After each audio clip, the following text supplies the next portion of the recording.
Predicar el Evangelio. Porque si anuncio el Evangelio, no tengo de qué jactarme, porque me es impuesta necesidad, pues ay de mí si no anuncio el Evangelio. Primera de Corintios 9:16. El hombre más grande de los tiempos apostólicos fue el apóstol Pablo. Él siempre fue grande en todo. Si se le considera como pecador, él fue en extremo pecador. Si se le ve como perseguidor, él odiaba en extremo a los cristianos y los perseguía hasta ciudades lejanas. Si se le toma como convertido, su conversión fue la más notable de todas las que hayamos leído, llevada a cabo por medio de un poder milagroso y por la voz misma de Jesús que le habló desde el cielo: Saulo, Saulo, ¿por qué me persigues? Si lo tomamos simplemente como cristiano, vemos que fue extraordinario, que amó a su maestro más que otros y buscaba mostrar, más que todos los demás, la gracia de Dios en su vida. Pero si lo consideramos como un apóstol y como un predicador de la palabra, sobresale de manera eminente como príncipe de los predicadores, que predicaba a reyes, ya que predicó a Agripa y ante el emperador Nerón. Estuvo frente a emperadores y reyes por causa del nombre de Cristo. Era característica de Pablo que cualquier cosa que hiciera la hacía con todo su corazón. Era del tipo de personas que no podía desempeñar una función a medias, ejercitando una parte de su cuerpo y dejando que la otra parte permaneciera indolente, sino que, cuando se ponía a trabajar, absolutamente todas sus energías, cada nervio, cada tendón, eran utilizadas al máximo en el trabajo que tenía que hacer, ya fuera trabajo del malo o del bueno. Pablo, por tanto, podía hablar con toda la experiencia en lo tocante a su ministerio, puesto que él fue el mayor de los ministros. Todo lo que dice es importante, todo nos llega de lo profundo de su alma, y podemos estar seguros que cuando escribió esto, lo escribió con mano firme. Si anuncio el Evangelio, no tengo de qué jactarme, porque me es impuesta necesidad, pues ay de mí si no anuncio el Evangelio. Ahora bien, estoy convencido que estas palabras de Pablo son aplicables a muchos ministros en nuestros días, a todos aquellos que tienen un llamado especial, que son guiados por el impulso interno del Espíritu Santo a ocupar la función de ministros del Evangelio. Al considerar este versículo, responderemos a 3 preguntas el día de hoy.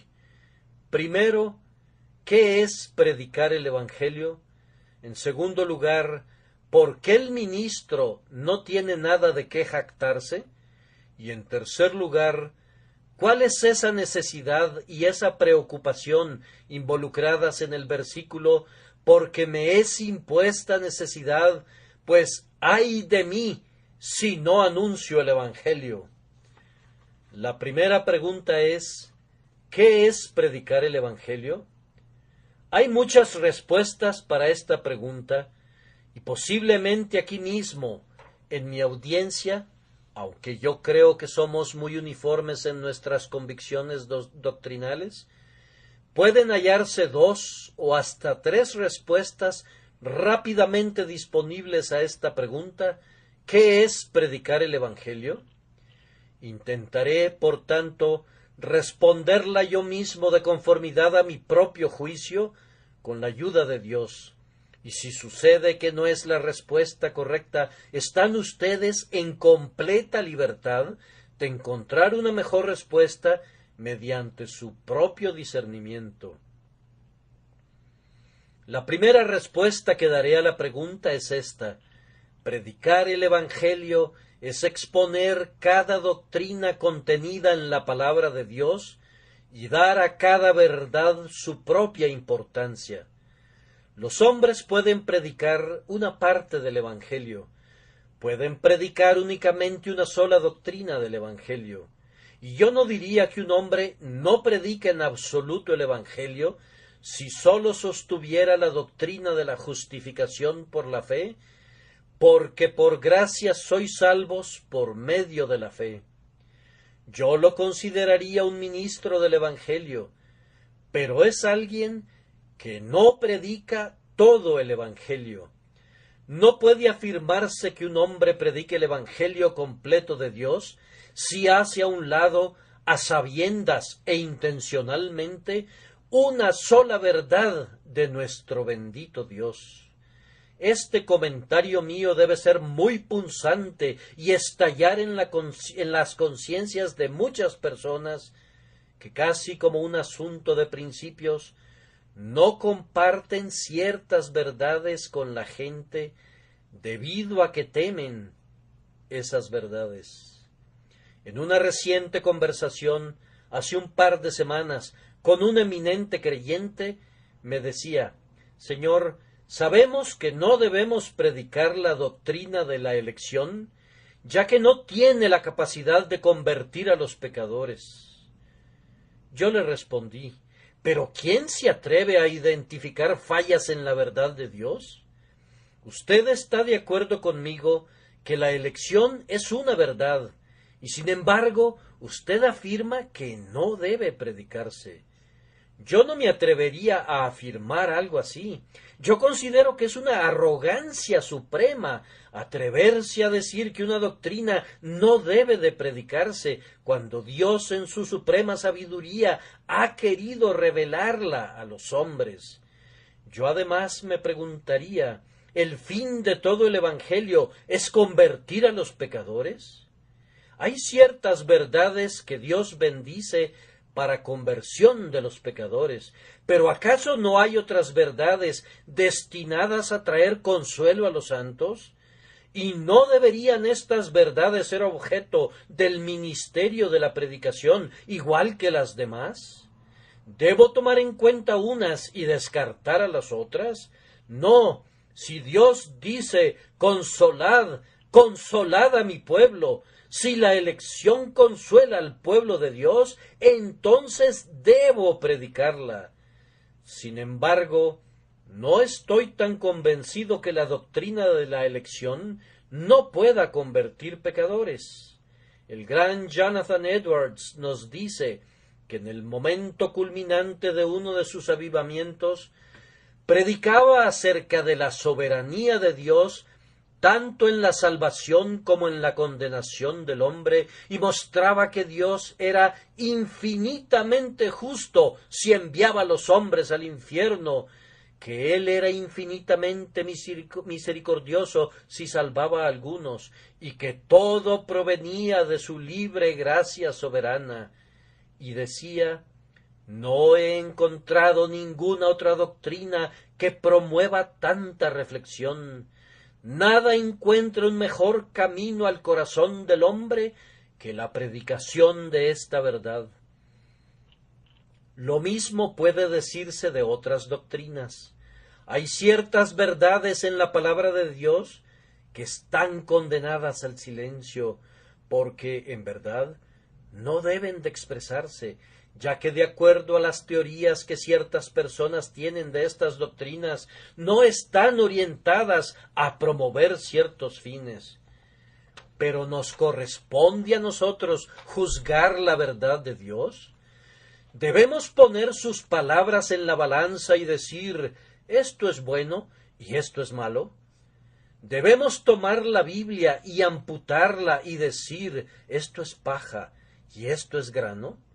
¿Debemos deshacernos de alguna de las verdades diciendo: no me atrevo a predicarla? No, Dios no lo quiera. Cualquier cosa que esté escrita en la palabra de Dios está escrita para instrucción nuestra, y toda ella es útil, ya sea para reprensión, o para consuelo, o para la instrucción en justicia. Ninguna verdad de la palabra de Dios debe ocultarse, sino que cada porción de ella debe predicarse según su propio sentido. Algunos hombres se limitan intencionalmente a 4 o 5 tópicos que predican de manera continua. Si te aventuras a entrar a sus iglesias, naturalmente esperarás oírlos predicar sobre este versículo, ni de la voluntad de la carne, sino de Dios, o si no, sobre este otro, elegidos conforme al previo conocimiento de Dios Padre. Ustedes saben muy bien que al entrar a esas iglesias escucharán únicamente acerca de la elección y que todo proviene de Dios. Esos individuos se equivocan tanto como los otros, dando demasiada importancia a una verdad y olvidando las demás. Cualquier cosa que deba predicarse, llámenla con el nombre que quieran. La Biblia, toda la Biblia, y nada más que la Biblia, es la norma del verdadero cristiano. Desgraciadamente, muchos forjan un círculo de hierro alrededor de sus doctrinas, y cualquiera que ose dar un paso más allá de ese pequeño círculo, no es considerado como poseedor de sana doctrina. En ese caso, Dios bendiga a los herejes. Señor, envíanos más herejes. Muchos convierten a la teología en una especie de cilindro que contiene 5 doctrinas que rotan de manera indefinida. Nunca se aventuran a otros temas. Debe predicarse toda la verdad. Y si Dios ha escrito en su palabra, el que no cree ya ha sido condenado, eso debe predicarse tanto como ninguna condenación hay para los que están en Cristo Jesús. Si leo, oh Israel, tú te has destruido a ti mismo, la condenación de ese hombre es su propia obra. Debo predicar eso al igual que la frase siguiente, en mí se encuentra tu ayuda.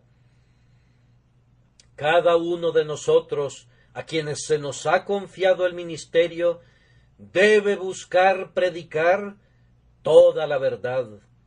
Sé que puede resultar imposible tratar de decir toda la verdad. La alta colina de la verdad tiene brumas que envuelven su cima. Ningún ojo humano puede ver la cumbre. Tampoco ningún pie humano la ha pisado alguna vez. Sin embargo, podemos intentar pintar la bruma, ya que no podemos pintar la cima. Intentemos describir el misterio, ya que no podemos explicarlo. No encubramos nada. Si hay nubes en la cima de la montaña de la verdad, digamos, nube y oscuridad hay alrededor de ella. No lo neguemos y no pensemos en reducir la montaña de acuerdo a nuestro propio estándar, simplemente porque no podemos ver la cima o porque no podemos alcanzar la cumbre. El que quiera predicar el Evangelio debe predicar todo el Evangelio. Quien quiera ser considerado un ministro fiel no debe hacer a un lado ningún aspecto del Evangelio. Nuevamente, si me preguntan ¿qué es predicar el Evangelio?, contesto que predicar el Evangelio es exaltar a Jesucristo. Tal vez esta sea la mejor respuesta que puedo ofrecer. Me entristece comprobar a menudo que poco se entiende el Evangelio, aun entre algunos de los mejores cristianos. Hace algún tiempo una joven mujer se encontraba en medio de una gran tribulación en su alma. Ella se acercó a un hombre cristiano muy piadoso, quien le dijo: «Mi querida amiga, debes irte a casa a orar». Yo pensé en mis adentros, eso no es nada bíblico. La Biblia no dice, vete a casa y ora. La pobre joven se fue a casa y oró y continuó sufriendo su tribulación. Él le dijo, debes tener paciencia, debes leer las Escrituras y estudiarlas. Eso tampoco es bíblico, eso no es exaltar a Cristo. Encuentro que muchos predicadores están predicando esa clase de doctrina. Le dicen a un pobre pecador convencido, tienes que ir a casa y orar y leer las Escrituras, debes asistir al culto, etc. Obras, obras, obras, en vez de por gracia sois salvos por medio de la fe. Yo le diría, Cristo debe salvarte, cree en el nombre del Señor Jesucristo. Yo no le diría a nadie en esas circunstancias que ore o que lea las Escrituras o que asista al templo. Le presentaría la fe simple en el Evangelio de Dios. No que menosprecie la oración, eso debe venir después de la fe. No que diga ni una palabra en contra de buscar en las Escrituras. Esa es una señal infalible de ser hijo de Dios. No que tenga objeciones en contra de ir al templo a escuchar la palabra de Dios. Dios no lo quiera. Me gozo viendo a la gente en el templo. Pero ninguna de esas cosas es el camino de la salvación. En ninguna parte está escrito, el que asista al templo será salvo, o el que lea la Biblia será salvo. No he leído en ninguna parte, el que ore y sea bautizado será salvo, pero sí el que cree, el que tiene una fe desnuda en el hombre Cristo Jesús, en su divinidad, en su humanidad, es librado del pecado. Predicar que sólo la fe salva es predicar la verdad de Dios. Tampoco reconoceré en ningún momento a nadie como ministro del Evangelio si predica cualquier otra cosa como el plan de la salvación, excepto la fe en Jesucristo, la fe y solamente la fe en su nombre. Pero la mayoría de las personas se encuentra enredada en sus propias ideas. Tenemos tanto concepto de trabajo almacenado en nuestro cerebro, tal idea del mérito y de las obras labrada en nuestros corazones, que nos resulta casi imposible predicar de manera clara y completa la justificación por la fe. Y si lo llegamos a hacer, entonces la gente no la puede recibir.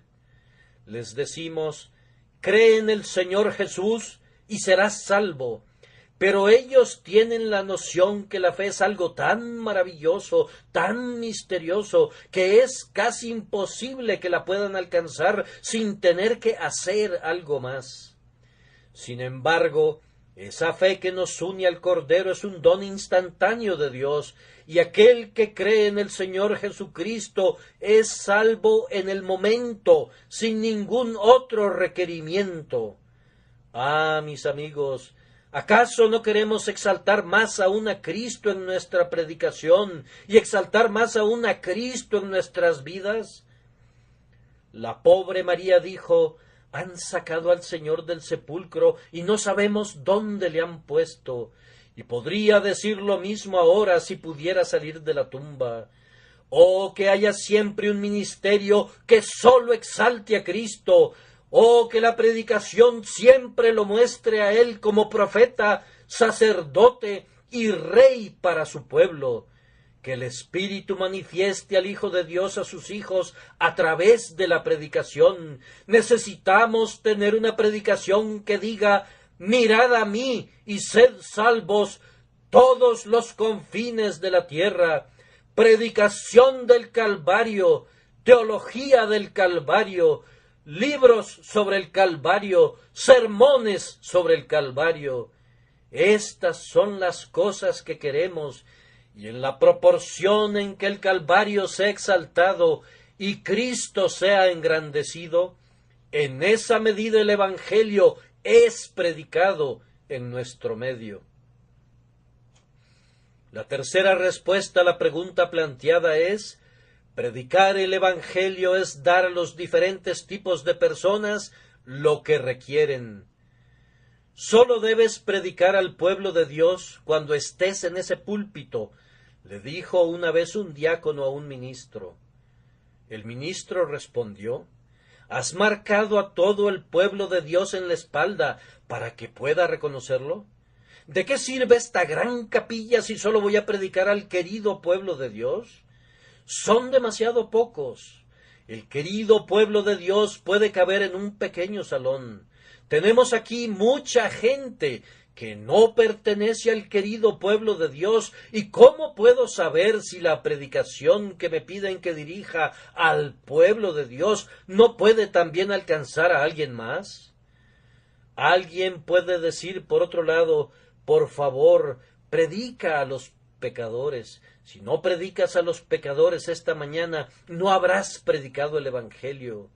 Te escucharemos solo una vez, y tendremos la certeza que no caminas correctamente si no predicas particularmente a los pecadores en esta mañana, en este sermón en particular. ¡Qué tontería, mis amigos! Hay momentos en que debe alimentarse a los hijos y hay otras ocasiones en que debe advertirse a los pecadores. Hay propósitos diferentes para ocasiones diferentes. Si un ministro predica a los santos de Dios y no dice nada a los pecadores, está actuando correctamente siempre y cuando en otras oportunidades en que no esté consolando a los santos, dirija su atención de manera especial a los impíos. Escuché un buen comentario de un amigo mío muy inteligente el otro día. Una persona estaba criticando las fallas de lecturas para la mañana y para la noche del Dr. Hawker, ya que no tenían por objetivo la conversión de los pecadores. Mi amigo le dijo al caballero: ¿has leído la historia de Grecia escrita por Grote? Sí. Pues bien, ¿no es cierto que ese es un libro chocante, puesto que no tiene por objetivo la conversión de los pecadores? Sí, respondió el otro, pero la historia de Grecia escrita por Grote no fue escrita para convertir a los pecadores. No, respondió mi amigo, y si tú hubieras leído el prefacio de lecturas para la mañana y para la noche del Dr. Hawker, hubieras visto que ese libro no fue escrito para convertir a los pecadores, sino para alimento del pueblo de Dios. Y si cumple con ese objetivo, entonces el escritor ha sido sabio, aunque no haya tenido otro objetivo. Cada grupo de personas debe recibir lo suyo. El que predica únicamente a los santos y sólo a ellos, no predica el Evangelio completo. El que predica únicamente a los pecadores y sólo a ellos y nunca a los santos, no predica el Evangelio completo. Nosotros tenemos aquí una mezcla de todo. Tenemos al santo que está lleno de seguridad y es fuerte. Tenemos al santo que es débil y de poca fe. Tenemos al recién convertido. Tenemos al hombre que duda entre dos opiniones. Tenemos al hombre moral, tenemos al pecador, tenemos al réprobo, tenemos al marginado. Cada uno de esos grupos debe recibir su palabra, cada uno de ellos debe recibir su porción de alimento a su tiempo, no en todo tiempo, sino a su debido tiempo. El predicador que olvida a alguno de esos grupos no sabe cómo predicar el Evangelio completo. ¿Qué? ¿Me pueden exigir que me limite en el púlpito a predicar ciertas verdades únicamente para confortar a los santos? No lo puedo aceptar. Dios les da a los hombres corazones para que amen a su prójimo y por tanto deben desarrollar esos corazones. Si amo a los impíos, ¿no debo tener los medios para hablarles? ¿No puedo hablarles acerca del juicio venidero, de la justicia y de su propio pecado? Dios no permita que yo corrompa de tal manera mi naturaleza y de tal manera me endurezca, que no llegue a derramar ninguna lágrima cuando considere la perdición de los seres humanos que me rodean y que de pie me dirija a ellos diciendo: ustedes están muertos, por tanto no tengo nada que decirles a ustedes, y que en realidad predique, aunque no sea con palabras, esa herejía tan abominable que si los hombres están destinados a la salvación, entonces se salvarán, y que si no están destinados a la salvación, entonces no se salvarán, que entonces necesariamente deben quedarse quietos y no hacer absolutamente nada, y que no tiene ninguna importancia si viven en pecado o en justicia. Un destino fatal los tiene aprisionados con cadenas inquebrantables, y su destino está tan determinado que pueden continuar tranquilamente viviendo en pecado. Yo creo que su destino está determinado. Como elegidos se salvarán, y si no son elegidos, están condenados para siempre. Sin embargo, no creo en la herejía que se deriva como una inferencia que establece que por lo tanto los hombres no son responsables y no tienen que hacer nada. Esa es una herejía a la cual siempre me he opuesto, ya que es una doctrina del demonio y no de Dios. Creemos en el destino, creemos en la predestinación, creemos en que hay elegidos y no elegidos, pero a pesar de ello, creemos que debemos predicar a los hombres: cree en el Señor Jesús y serás salvo, pero si no crees en Él, estás condenado. Había pensado dar una respuesta más a la pregunta, pero no me alcanza el tiempo. La respuesta habría sido algo así como: predicar el Evangelio no es predicar ciertas verdades acerca del Evangelio, no es predicar acerca de la gente, sino predicar a la gente. Predicar el Evangelio no consiste en hablar sobre lo que el Evangelio es, sino en predicarlo al corazón, no por medio de tu propio poder, sino bajo la influencia del Espíritu Santo. No es estar en el púlpito y hablar como si nos estuviéramos dirigiendo al ángel Gabriel diciéndole ciertas cosas, sino hablar de hombre a hombre y derramar nuestro corazón en el corazón del compañero. Esto, creo yo, es predicar el Evangelio y no decir entre dientes algún árido manuscrito el domingo en la mañana o en la noche. Predicar el Evangelio no es mandar a un cura para que haga el trabajo por ti, no es vestir la ropa fina y pronunciar una altísima especulación.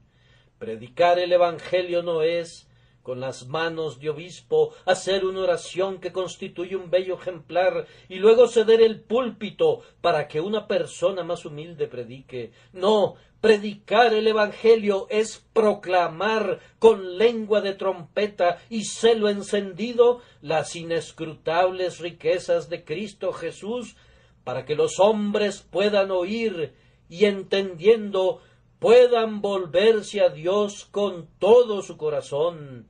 Esto es predicar el Evangelio. La segunda pregunta es: ¿por qué no les es permitido a los ministros gloriarse? Porque si anuncio el Evangelio, no tengo de qué jactarme. Hay maleza que puede crecer en cualquier parte, y una maleza que puede crecer es el orgullo.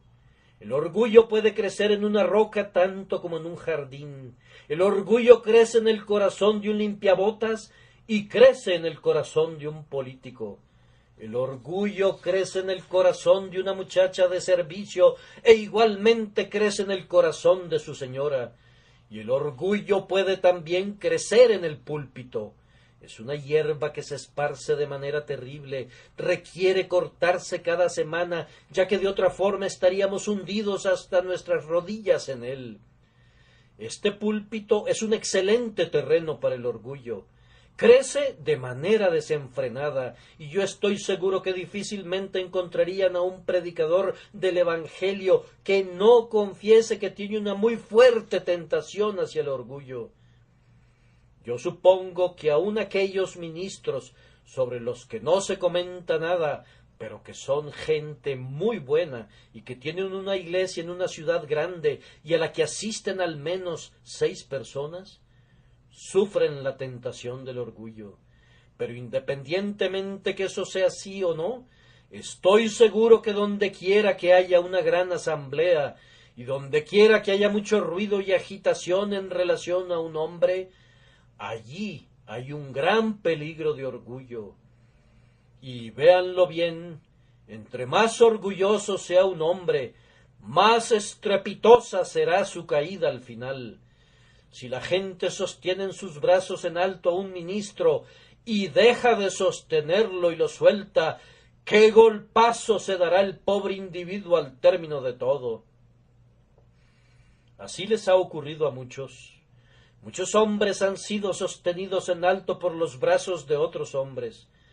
Han sido sostenidos en alto por los brazos de la alabanza y no por la oración. Estos brazos se han debilitado y han caído al suelo.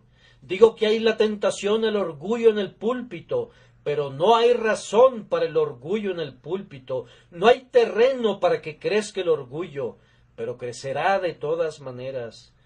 No tengo de qué jactarme, pero a pesar de todo ello, a menudo se introduce algún motivo para enorgullecernos, no real, sino aparente para nosotros mismos. Ahora, ¿cómo es que un verdadero ministro siente que no tiene de qué jactarse? Primero, porque está muy consciente de sus propias imperfecciones. Creo que nadie se formará una opinión más justa de sí mismo que quien es llamado constante e incesantemente a orar.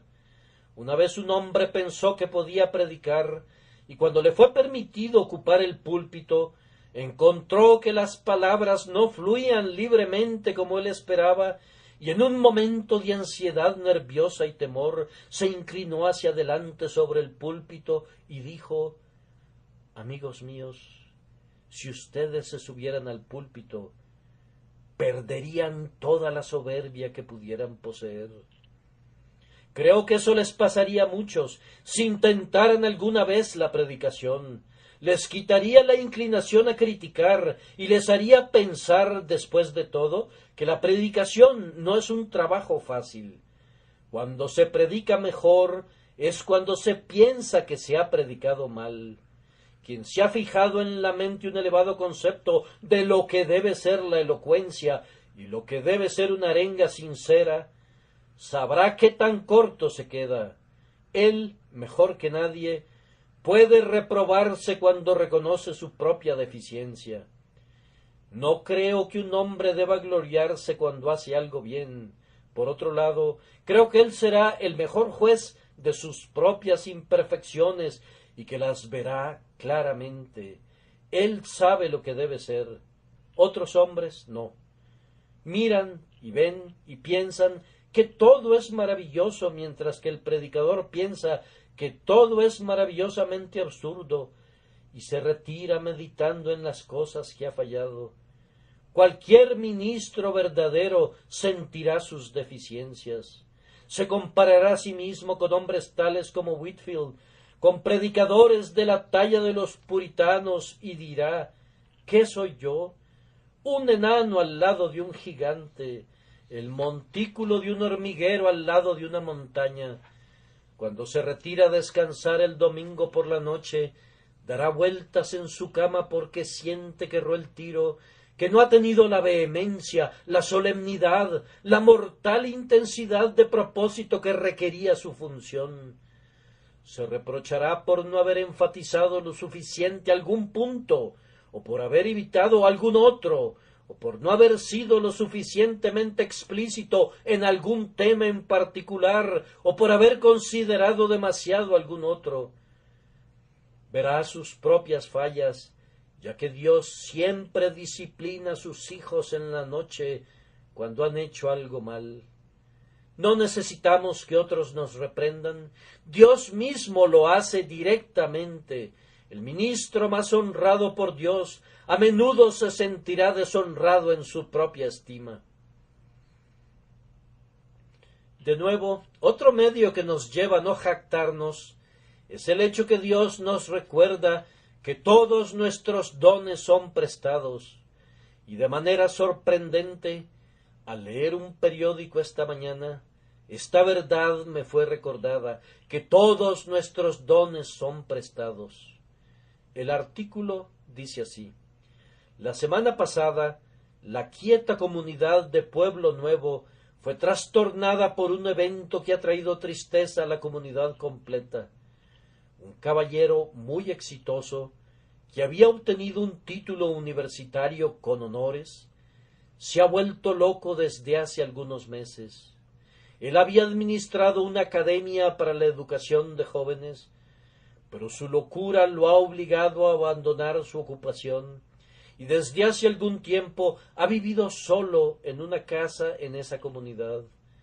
El casero obtuvo una orden de desalojo y, habiendo sido necesario esposarlo, lo dejaron negligentemente sentado en unas escaleras a la vista de una gran multitud, hasta que llegó el medio de transporte que lo condujo al asilo. Uno de sus alumnos, según el periódico, es el señor Spurgeon. El hombre que me enseñó todo lo que sé en cuanto a conocimiento humano se ha convertido en un loco de atar. Al darme cuenta de eso sentí que podía doblar mi rodilla con humilde gratitud y dar gracias a Dios que mi razón no se ha tambaleado y que sus poderes permanecen intactos. Oh, cuán agradecidos debemos estar que nuestros talentos nos han sido preservados y que nuestra mente es sana. Ninguna otra cosa me habría podido afectar más directamente. Ese gran hombre se había esforzado juntamente conmigo, un hombre de genio y habilidad, y miren en lo que se había convertido, cómo ha caído, cuán velozmente la naturaleza humana cae desde la altura y se hunde por debajo del nivel de los animales. Bendigan al Señor, amigos míos, por los talentos que les ha dado. Den gracias al Señor por la razón y por el intelecto que poseen. Aunque éstos no sean muy sofisticados, responden a sus necesidades, y si los llegasen a perder, pronto se darían cuenta de la diferencia. Tengan mucho cuidado de no pensar en relación a cualquier tema. ¿No es esta la gran Babilonia que yo edifiqué?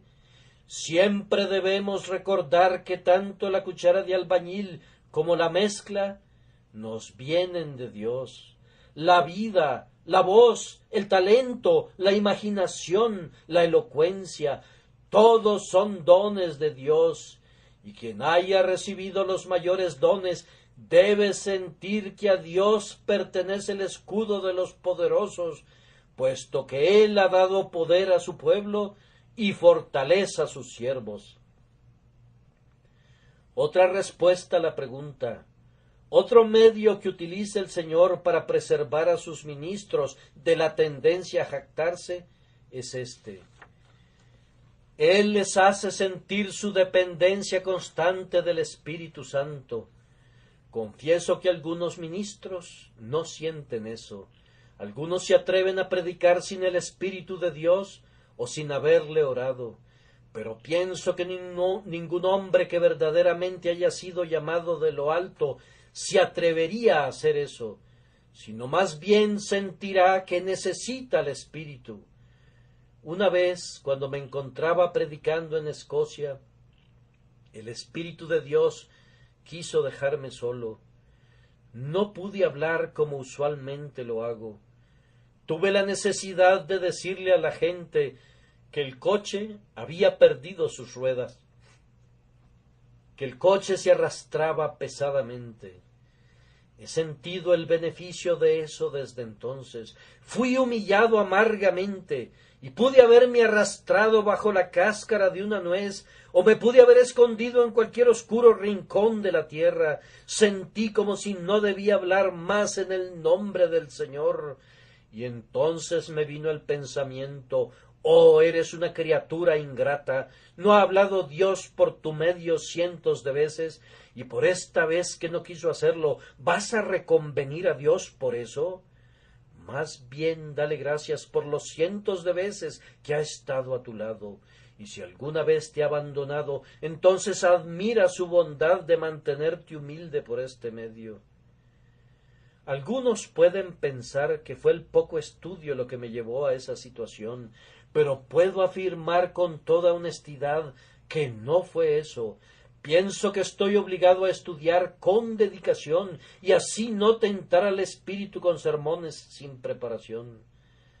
Usualmente considero mi deber pedir la guía del Señor para mis sermones y le imploro que lo grabe en mi mente, pero en esa ocasión creo que me había preparado más cuidadosamente de como ordinariamente lo hago, de tal forma que la falta de preparación no era la causa.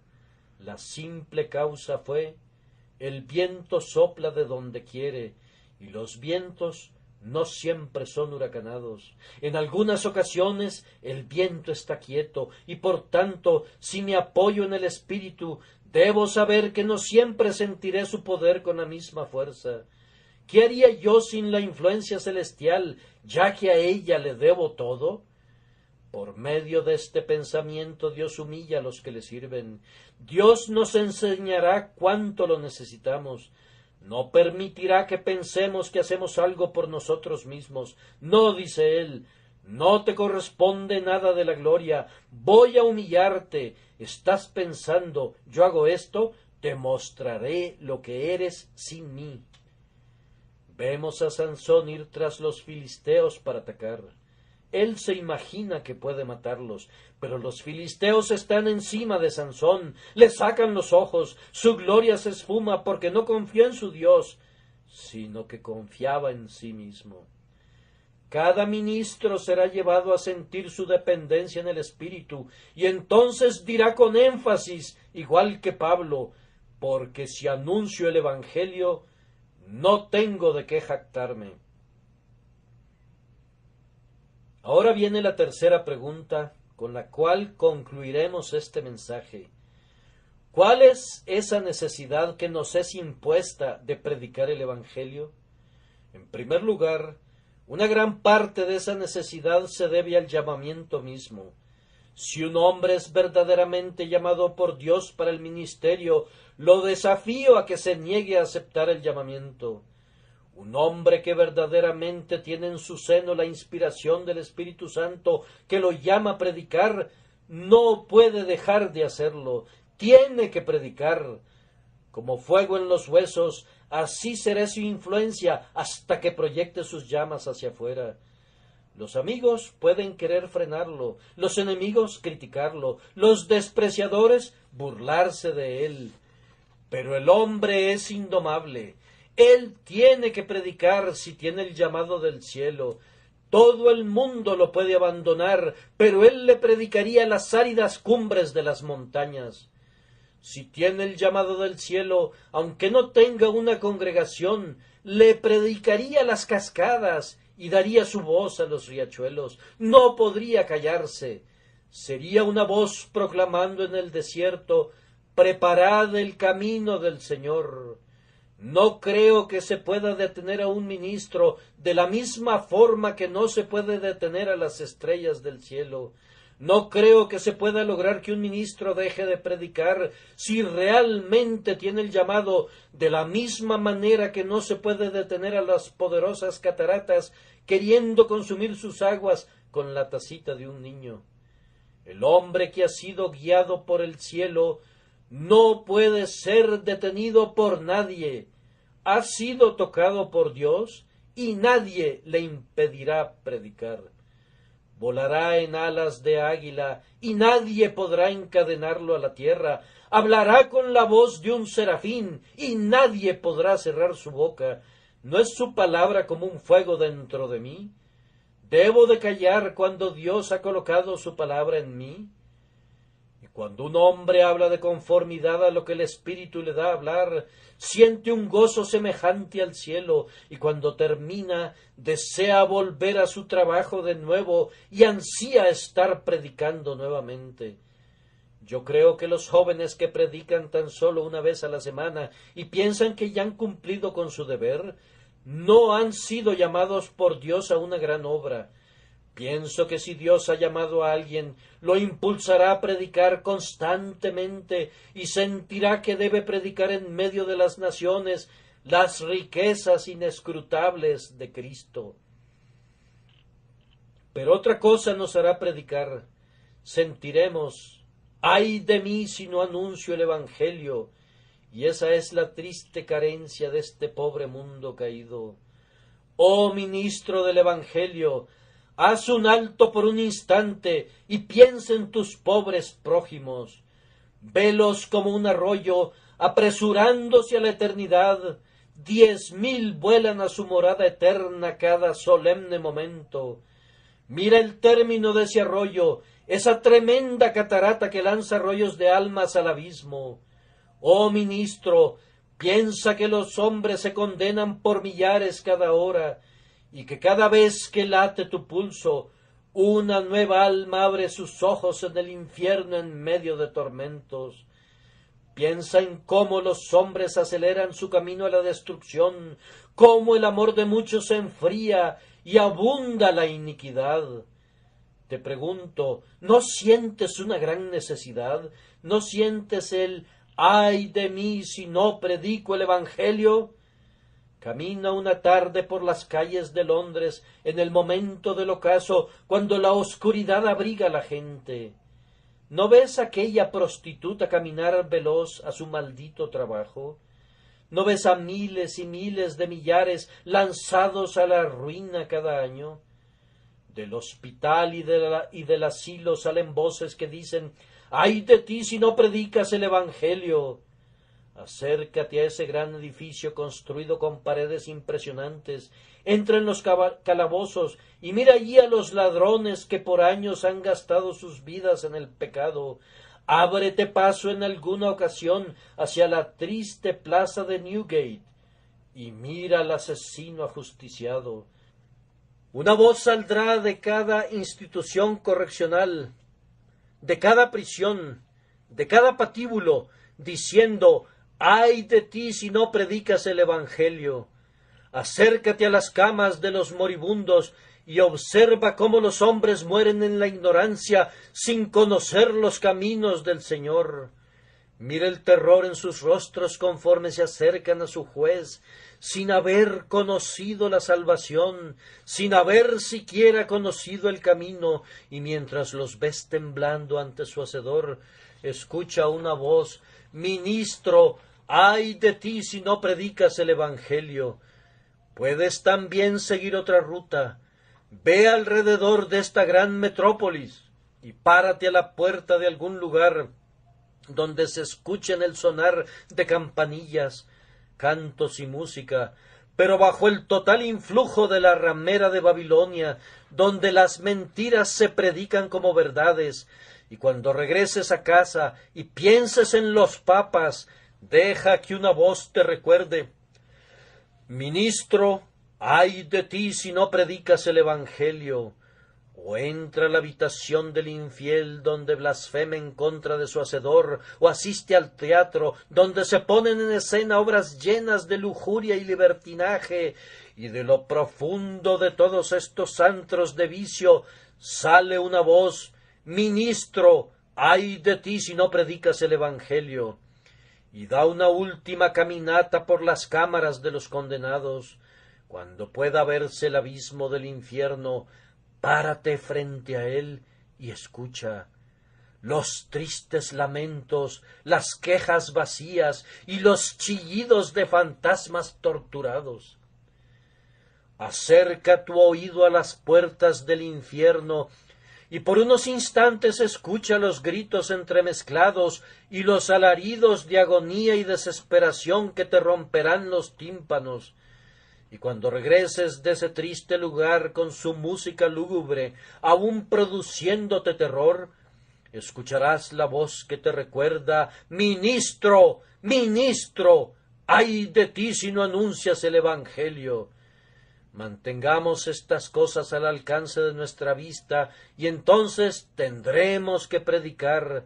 Si te dijeran «deja de predicar, responderías: «aunque el sol dejara de brillar, nosotros predicaríamos en la oscuridad. Aunque las mareas dejaran de existir en las playas, nuestra voz predicaría el Evangelio. Aunque el mundo dejara de girar y los planetas detuvieran su curso, nosotros aún predicaríamos el Evangelio. hasta tanto que el centro encendido de la tierra no estalle a través de las gruesas estructuras de sus montañas abiertas, nosotros, entre tanto, predicaremos el Evangelio, hasta que la conflagración universal no disuelva la tierra y la materia desaparezca.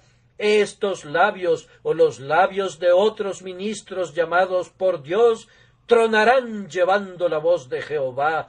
No podemos evitarlo, porque me es impuesta necesidad. Sí, ay de nosotros si no anunciamos el Evangelio.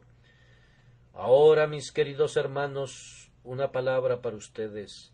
Hay algunas personas que me escuchan hoy que son verdaderamente culpables a los ojos de Dios, porque ellos no predican el Evangelio. No puedo imaginar que de las 1,500 o 2,000 personas aquí presentes que escuchan mi voz, no haya personas calificadas para predicar el Evangelio, además de mí. No tengo tan mala opinión de ustedes para considerarme superior en intelecto a la mitad de ustedes, o aún en el poder de predicar la palabra de Dios. Y aún suponiendo que yo lo fuera, no puedo creer que tengo tal congregación que no haya muchos dotados de talentos y dones que no los puedan utilizar en la predicación de la palabra. Entre los bautistas de Escocia existe la costumbre de invitar a los hermanos para que exhorten los domingos en la mañana. No tienen un ministro de planta que predique en esa ocasión, sino que cada hombre que se sienta inclinado a hacerlo se levanta y habla. Todo eso está muy bien, solamente que me temo que muchos hermanos sin las calificaciones adecuadas se convertirían en los mayores conferencistas, ya que es un hecho conocido que los hombres que tienen poco que decir se tomarán el mayor tiempo, y si yo presidiera, les diría: hermano, está escrito, habla para edificación. Estoy seguro que no te edificarías ni a ti mismo ni a tu esposa. Intenta lograr eso primero, y si no lo puedes lograr, no desperdicies nuestro precioso tiempo. Lo repito nuevamente, no puedo dejar de creer que hay algunos presentes en este día que son flores desperdiciando su dulce aroma en el aire del desierto, joyas de brillantísima luz perdidas en las cavernas del mar del olvido.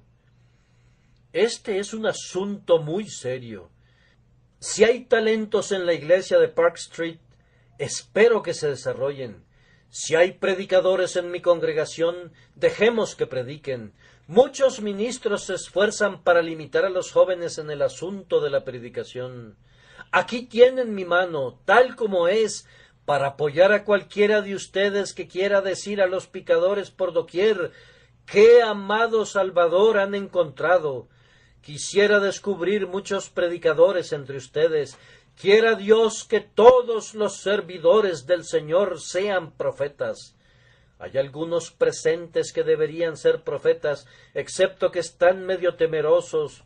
Bien, debemos encontrar para ellos el remedio para quitarles su timidez. No puedo soportar el pensamiento que mientras el demonio pone a todos sus servidores a trabajar, haya un siervo de Jesucristo que esté dormido. Joven, cuando regreses a casa, examínate a ti mismo, date cuenta de cuáles son tus habilidades, y si descubres alguna habilidad, entonces haz la prueba en alguna pobre y humilde habitación, y habla a una docena de pobres gentes acerca de lo que deben hacer para ser salvos. No necesitas tener aspiraciones de dedicarte de tiempo completo al ministerio, pero si Dios así lo quiere, entonces puedes aspirar a ello. El que desea un obispado, buena cosa desea. De cualquier manera, busca de alguna manera predicar el Evangelio de Dios.